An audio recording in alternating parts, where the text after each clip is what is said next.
In today's video, I am going to teach you how to make field auto-populate in another table on Airtable. The goal here is simple. You enter or select a record in one table, and Airtable automatically pulls matching details from the other table, so you do not have to retype the same information in multiple places. To do this, we will link the two tables first. Then we will add a lookup field to display the data we want. Start by going to your second table, the table where you want the information to show up automatically. In the header row, create a new field and choose the field type called Link to Another Record.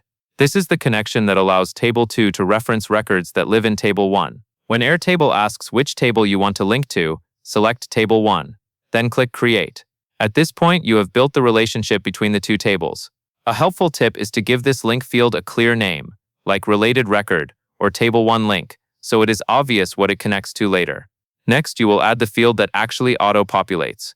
Click to add one new field, and choose the field type called Lookup. A lookup pulls in a value from a linked record, and it stays updated automatically when that source data changes.